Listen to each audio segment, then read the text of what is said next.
Dadah. Baik, selamat pagi Ananda semuanya. Selamat pagi, Pak. Selamat pagi, Pak. Selamat pagi, Pak. Bagi yang bisa mengaktifkan kameranya, silahkan diaktifkan kameranya. Kalau tidak bisa juga tidak apa-apa.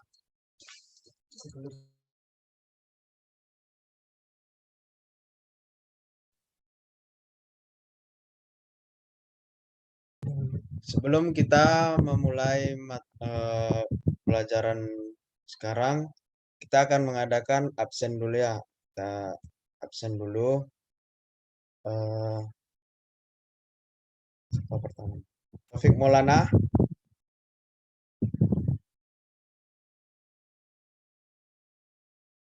Om Taufik. Mana nih suaranya? Sri Wahyuni. Ada, Pak. Oke. Rahul Pramulya. Hadir, Pak. Johannes Siombing. Hadir, Pak. Tri Lestari. Ayo, Pak. Melinia Aprilia. Hadir, Pak. Elizabeth. Hadir, Pak. Siapa lagi nih? Liana Agustina. Hadir, Pak.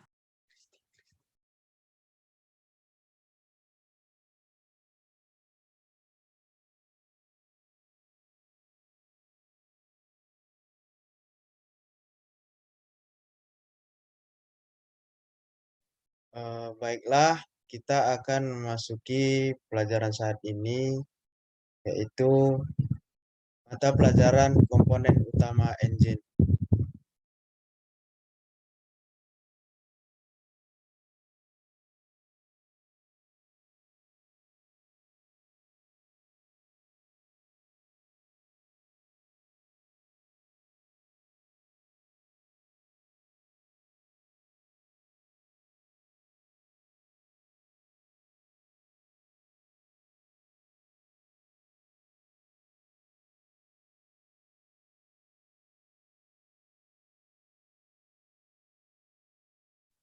Baiklah, kita akan mulai saja langsung materi kita pada saat hari ini,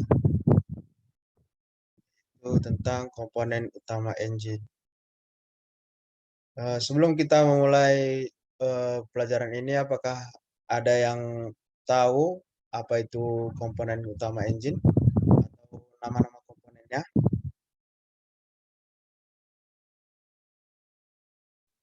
Kepada Rahul, apakah tahu?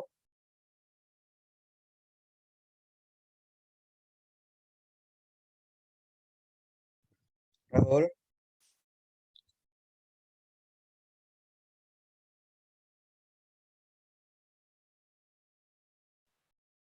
Oke, mungkin Tidak, Pak.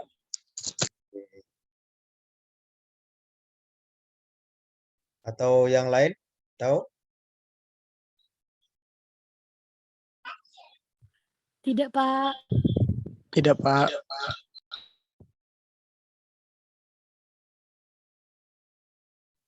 Oke, baiklah. Kalau tidak tahu, mungkin kita akan langsung aja.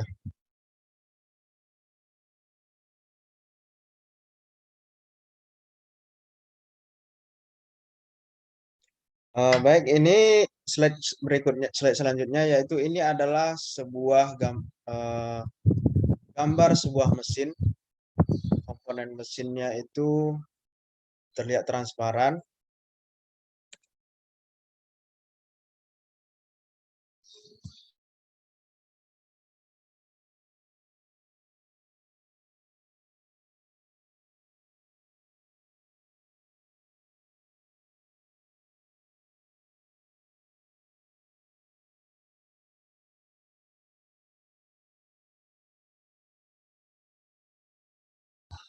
Slide berikutnya yaitu ini adalah komponen-komponen utama pada engine, yaitu seperti dilihat pada gambar di PPT ini, yaitu ini adalah camshaft.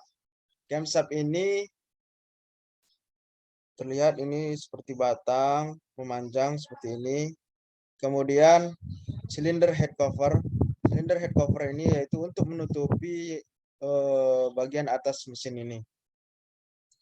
Kemudian cylinder head. Cylinder head ini adalah blok. Dalam bahasa bengkel biasanya adalah blok mesin, yaitu sebagai badan atau tempat letaknya piston. Kemudian connecting rod. Connecting rod ini adalah batang ini seperti ini. Ini adalah batang piston untuk memompa piston. Kemudian selanjutnya yaitu piston. Ini adalah piston yang bulat ini 1, 2, 3, 4. Ini adalah piston. Kemudian selanjutnya crankshaft. Ini crankshaft ini. Crankshaft ini yaitu untuk menggerakkan connecting rod ini. Jadi ini adalah pulinya. Nah, dan ini crankshaftnya. Jadi ketika crankshaft ini berputar, maka piston akan otomatis bergerak naik dan turun. Dan selanjutnya yaitu oil pan. Sebelum oil pan yaitu cylinder block ya. Cylinder block ini adalah sama seperti cylinder head ini, tapi dia bagian bawah. Kemudian selanjutnya yaitu oil pan. Oil pan ini dalam artinya yaitu pan atau wadah. Jadi ini adalah wadah atau tempat oli akan diletakkan. Dari komponen ini apakah ada pertanyaan?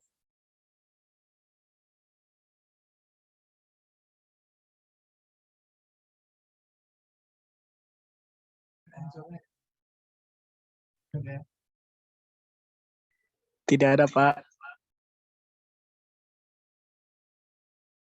Yang lain, apakah ada pertanyaan dalam slide ini? Tidak ada, Pak. Oke, baiklah. Kalau tidak ada, kita akan melanjutkan materi berikutnya.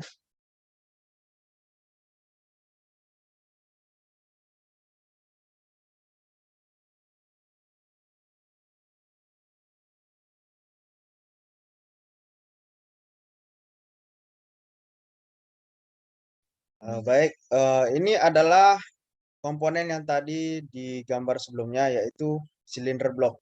Dan ini sudah dipisah dari komponen dari mesin utama tadi.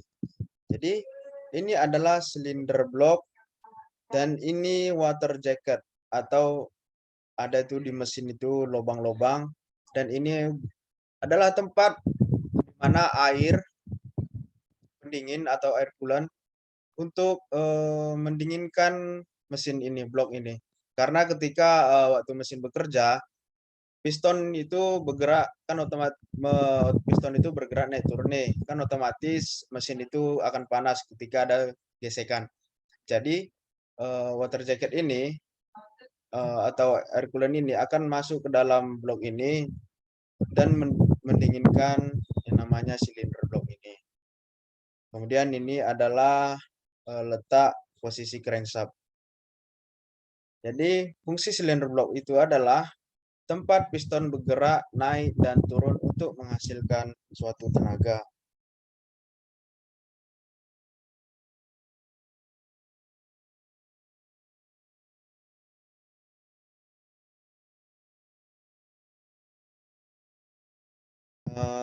Selanjutnya yaitu mekanisme yang biasa diletakkan di kepala silinder ini antara lain yaitu mekanisme cukup, camshaft, termostat, dan lain-lain. Pada mesin silinder head juga terdapat tambahan metal pendingin yang dihubungkan dengan blok silinder sehingga memberikan pendinginan pada bagian busi dan katupnya. Bahan yang biasa dibuat untuk pembuatan silinder head ini yaitu adalah besi tuang. Namun seperti blok silinder, kepala silinder telah banyak menggunakan paduan aluminium yang lebih ringan dan juga memiliki tingkat radiasi yang lebih baik. Kerusakan-kerusakan ini yang terjadi pada silinder blok ini yaitu biasanya terjadi karena panas atau overhead dan kesalahan penanganan saat mesin lagi overhead. Nah, kenapa terjadi overhead? Terjadinya overhead itu pertama yaitu air coolant itu sudah habis, sehingga yang saya bilang tadi tidak ada cairan atau apapun yang bisa mendinginkan silinder ini. Maka terjadinya yaitu silinder head atau overhead. Di dalam materi ini, silinder blok ini, apakah ada pertanyaan? Atau ada tambahannya?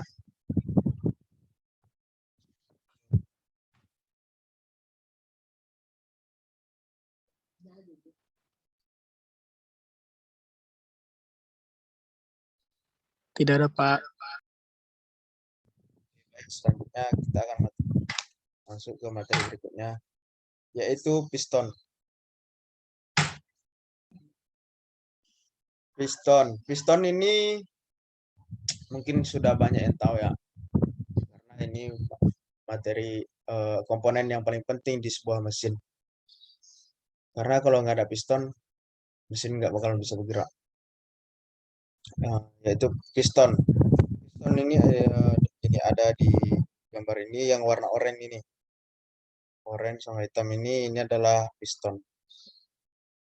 Piston ini berfungsi untuk menerima tekanan gas hasil pembakaran, kemudian diteruskan ke crankshaft melalui connecting rod.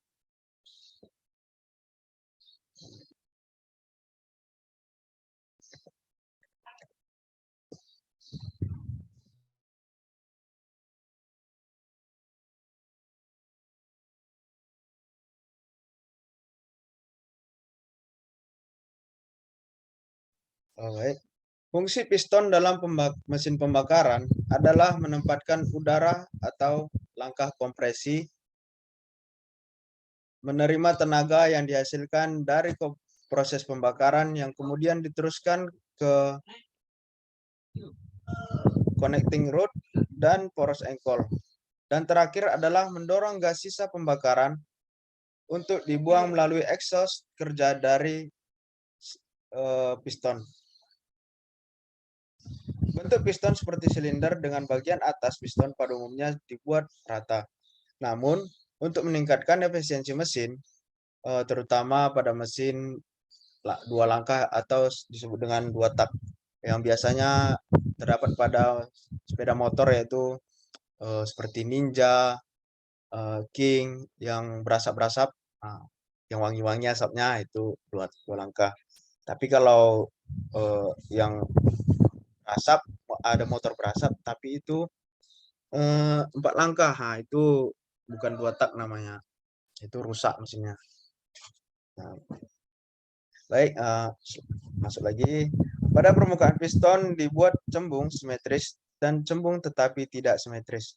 Bentuk dari permukaan cembung berguna untuk menyempurnakan proses pembilasan campuran udara dan bahan bakar. Serta permukaan atas piston juga dirancang untuk melancarkan pembuangan dari sisa gas pembakaran. Sebagaimana fungsi piston untuk menerima efek pembakaran, maka konstruksi piston harus dirancang tahan panas, mudah melepaskan panas, dan bobot seringan mungkin untuk bertujuan yaitu efisiensi. Bahan pembuatan piston terbuat dari campuran aluminium dan besi, dikarenakan bahan ini dianggap ringan, tapi cukup memenuhi syarat-syarat dari kerja piston tersebut, yaitu tahan terhadap temperatur tinggi, sanggup menahan tekanan, mudah mengantarkan panas, ringan dan kuat. Konstruksi dari piston terdiri dari piston, ring piston, dan batang piston. Pada setiap piston dilengkapi dari satu buah ring piston yang memiliki fungsi berbeda. Baik, kita akan masuk ke slide berikutnya. Ini adalah seperti yang kita bilang tadi, ini adalah piston dan ini adalah letak-letak ring piston tersebut. Ini adalah celah, dan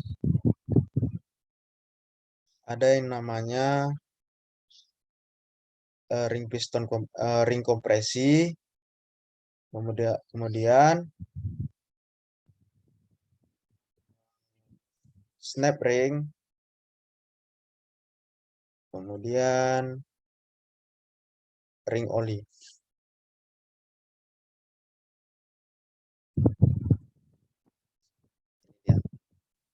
Ini adalah letak, ini namanya ring piston ya. Ini namanya ring.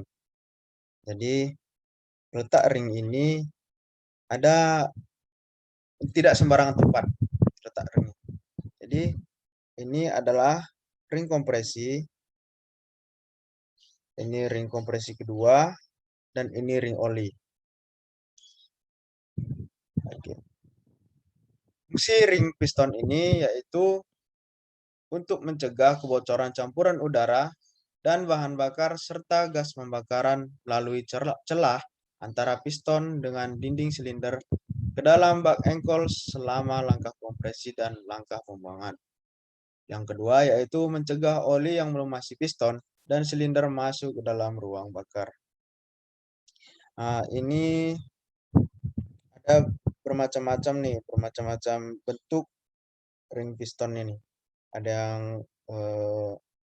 rata dan ada yang agak tebal, kemudian tipis, dan ini seperti apa nih mas? Bergelombang. Nah ini adalah ring oli. Ini adalah ring oli. Kemudian ini ring kompresi. Ini dia gabung dia ring oli. Ini ring oli. Ring kompresi kedua. Ini ring kompresi pertama. Ini adalah ring oli. Ini satu set ya. Dimasukkan ke dalam sini. Yang ini ring oli ini. Dan ini ring kompresi kedua yang di sini letaknya. Kemudian ini ring kompresi pertama. Kemudian selanjutnya connecting rod. Ini connecting rod tadi. Ini connecting rod ini yaitu seperti ini tadi. Untuk menggerakkan piston naik dan turun. Jadi kalau tidak ada ini, maka piston tidak akan naik dan turun. Nah, yaitu fungsi dari connecting rod ini untuk meneruskan tenaga yang dihasilkan oleh piston menuju crankshaft atau poros engkol. Jadi ini letak batang crankshaft dan mana ya? Bentar ya. Oh, bukan. Ini letak batang crankshaft dan ini lubang untuk masukkan piston.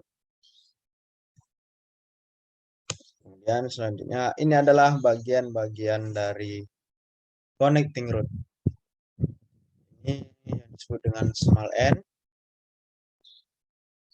oil hole atau tukel piston. Ini adalah bearing connecting rod. Kemudian ini ada big end, ini small end, ini big end. Ini namanya connecting rod cap. Jadi biasanya terjadi panasan atau terjadi panas biasanya di sini, makanya dibuatnya connecting rod bearing supaya memperhalus sebuah gesekan itu. Ini yang tadi. Ini yang terletak pada di sini nih, connecting rod nih. Dia ada lapisan lagi di dalam sini. Bagian-bagiannya yaitu locking lip, steel heel, lining, dan bearing. Fungsinya untuk mengurangi panas yang disebabkan oleh putaran pada crank pin big end. Jadi seperti yang saya bilang tadi, fungsi dari bearing itu untuk mengurangi panas gesekan tersebut. Kemudian selanjutnya itu crankshaft. Crankshaft ini seperti di gambar mesin ini yang pada warna apa nih ya? Warna oranye, warna atau kuning. Nah, itulah. Jadi crankshaft ini untuk menggerakkan piston ini naik dan turun. Jadi ini adalah flywheel atau roda gila dalam bahasa bengkel sehari-hari. Jadi ketika di sini letak motor starter nih. Jadi di saat kita menghidupkan menstarter mesin, maka dinamo starter itu tadi akan memutar, ini namanya flywheel, roda gila ini. Kemudian putaran itu masuk ke crankshaft ke sini. Selanjutnya crankshaft ini akan menaik turunkan piston ini. Maka disitulah terjadinya awal mesin hidup. Jadi kalau ada yang bertanya dari mana awal mesin hidup, itu jawabannya ya, dari motor starter, dari flywheel kembali masuk ke piston, maka bahan bakar dan api itu akan meledak di sini sehingga motor itu akan berputar seterusnya. Bagian-bagian dari crankshaft itu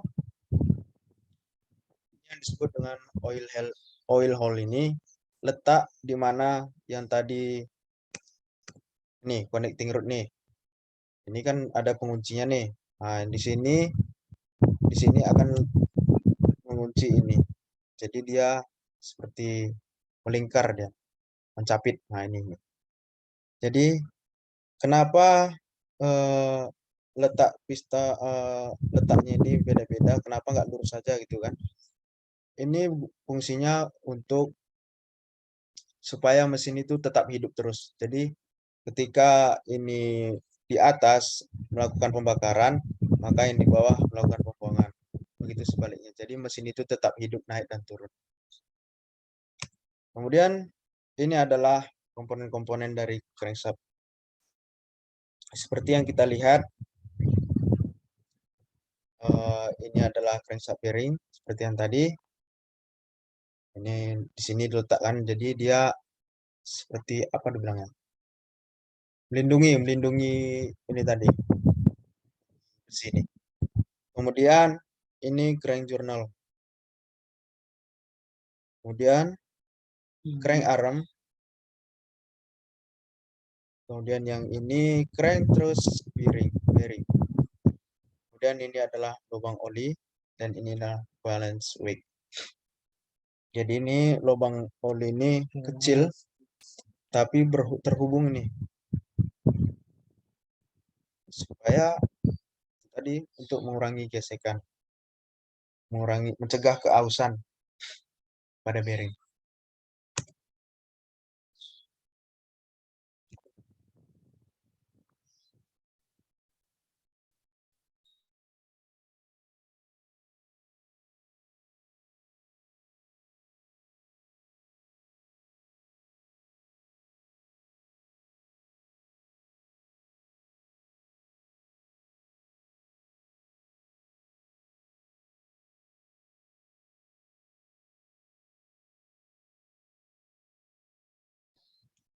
Baik, materi kita tentang komponen utama engine telah selesai.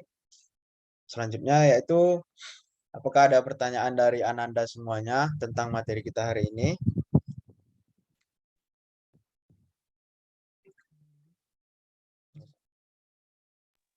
Izin bertanya, Pak. Ya, Yohanes. Baik, tadi Bapak ada menjelaskan mengenai piston. Di sini saya ingin bertanya, jika salah satu piston mengalami kebocoran, apa dampak yang terjadi pada mesin? Apakah kendaraan masih dapat berjalan jika salah satu piston mengalami kebocoran? Sekian, Pak. Oh, bagus sekali pertanyaan Yohanes ini ya.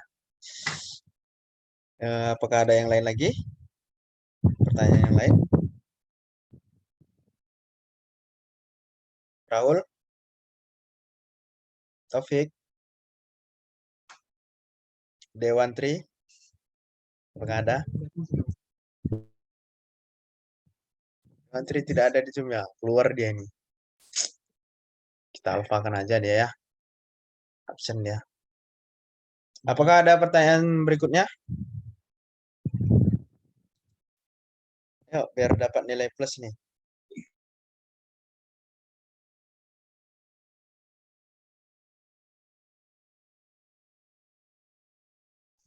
Oke, baik, tidak ada. Kalau itu saya akan menjawab pertanyaan dari Ananda Johannes. Tadi pertanyaannya, ketika piston bocor, salah satu piston bocor, apakah mesin tetap hidup atau tidak? Begitu aja ya. Iya, Bapak. Oke, baiklah. Oke. Jawabannya yaitu mesin tetap hidup. Kenapa? Karena proses pembakaran pada piston itu tetap berlanjutan walaupun terjadi kebocoran. Karena kebocoran itu tidak berpengaruh pada proses pembakaran pada piston ini. Terus apakah ada efek samping dari piston ini? Piston bocor ini ada efek sampingnya. Seperti yang saya bilang tadi, ada mesin 2 tak dan ada mesin 4 tak. Mesin 2 tak ini biasanya atau mungkin semua mesin itu 2 tak itu akan berasap. Tetapi mesin 4 tak itu tidak berasap. Kenapa? Karena itu tadi ada yang namanya ring piston ini. Jadi ketika piston bocor, itu kenapa piston bocor? Yaitu karena ring piston ini, ada salah satu ring piston ini yang paling utama yaitu ring olinya ini sudah yang namanya lecet atau aus gitu ya. Dalam bahasa bengkelnya aus, bukan haus ya, aus.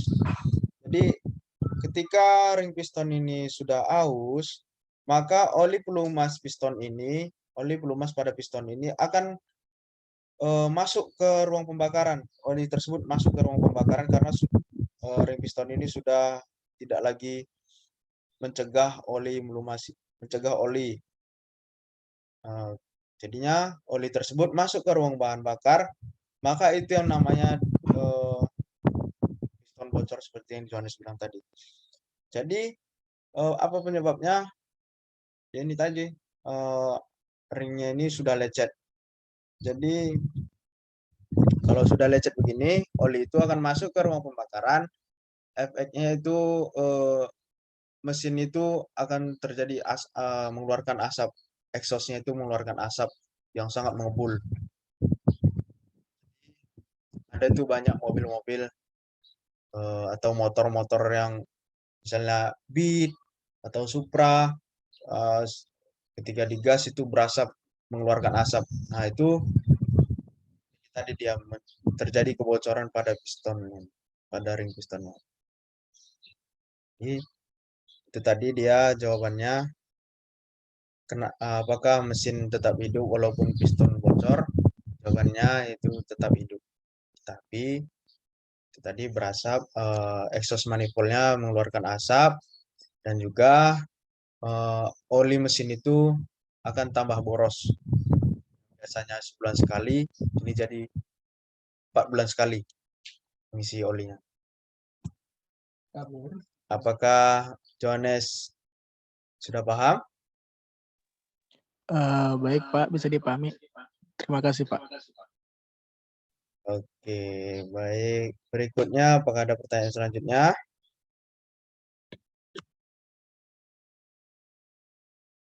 Kenapa yang lain diam-diam aja nih? Atau sudah ngantuk? Sudah jelas, Pak. Oh, sudah jelas ya.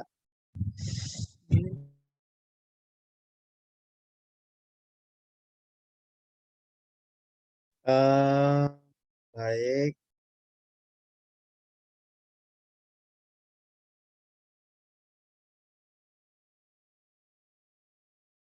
Atau kalau tidak ada pertanyaan ini sudah jelas semua kan? Bapak bertanya boleh nggak? Bisa, Pak.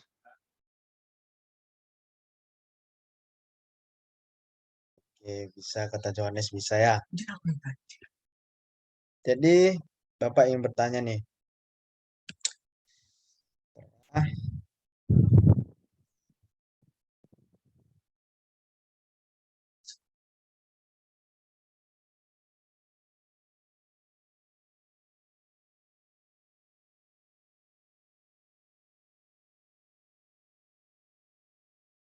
di matriks mata katanya jaringannya rusak, katanya jaringan buruk.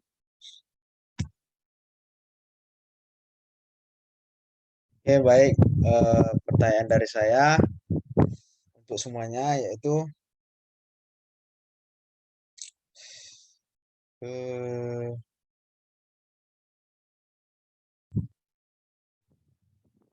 apa? Oh, bukan kenapa ya? Bentar.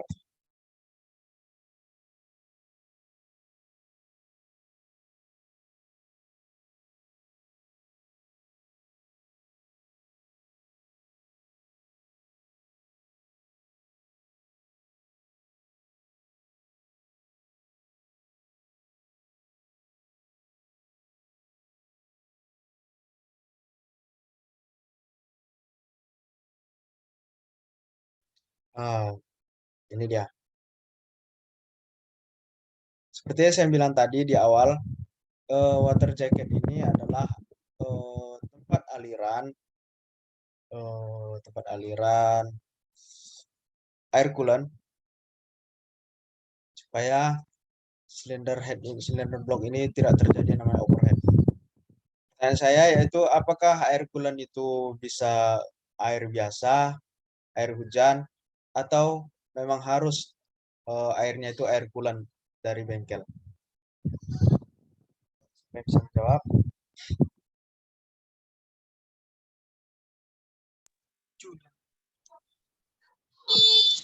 Ya, izin menjawab, Pak. Ya, kepada Rahul, silakan. Ya, menurut saya harus dari air coolantnya, Pak. Karena misalkan dari air lain atau air hujan atau air apapun akan bisa membuat berkarat di bagian dalamnya, Pak. Mungkin hanya itu yang bisa saya jelaskan, Pak. Saya kembalikan ke Bapak. Bagus. Atau ada yang lain lagi? Kurang tepat sedikit lagi. Ada yang lain lagi?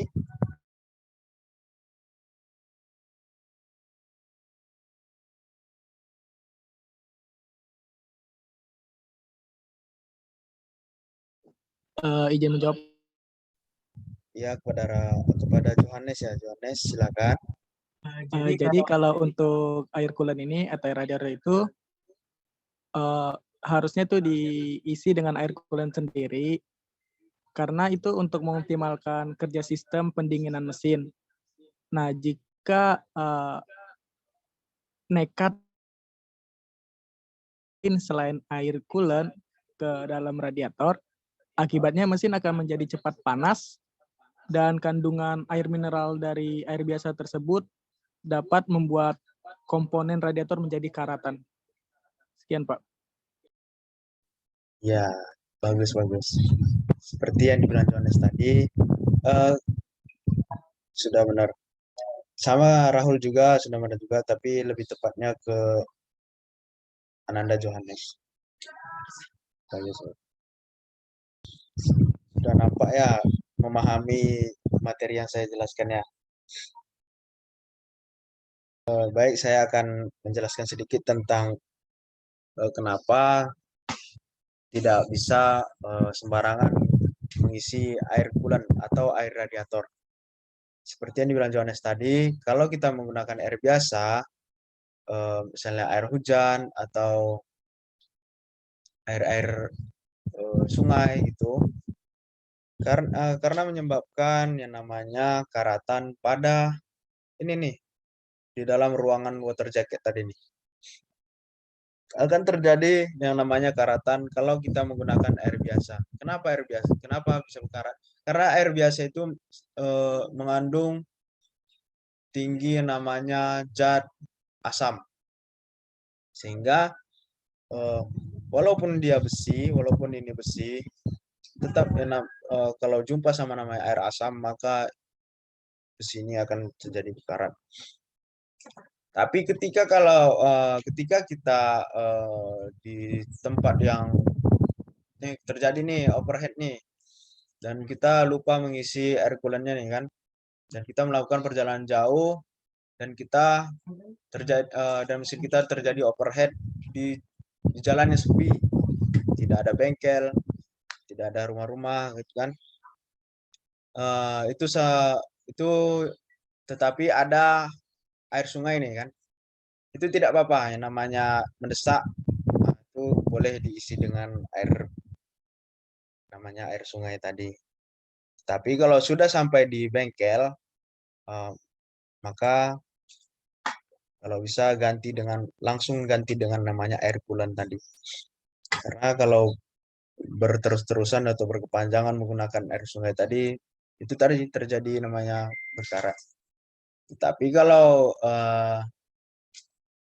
ada namanya air aqua asli itu dari aqua botol, air mineral botol itu tidak apa-apa. Itu tidak seperti air sungai atau air hujan tadi, tidak begitu gampang membuat mesin ini berkarat.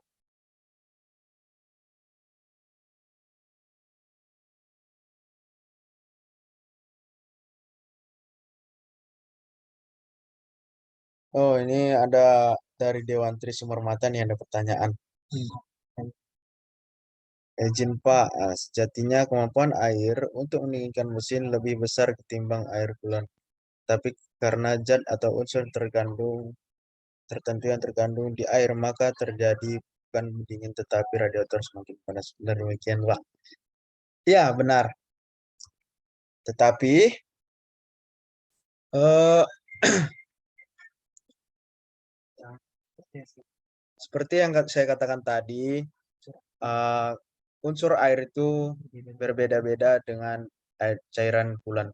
Karena cairan coolant itu sudah memang dimodifikasi atau sudah ada zat campuran-campuran memang khusus untuk mendinginkan mesin itu dibanding dengan air biasa tadi. Jadi semua itu sudah diatur oleh yang namanya gelarnya profesor. Tetapi kalau orang Indonesia mungkin lebih jago daripada profesor tadi. Dia. Baik, apakah ada pertanyaan selanjutnya? Pertanyaan berikutnya dari Ananda semuanya. Iya, sama-sama Dewan Tri. Ada pertanyaan dari Ananda yang lain?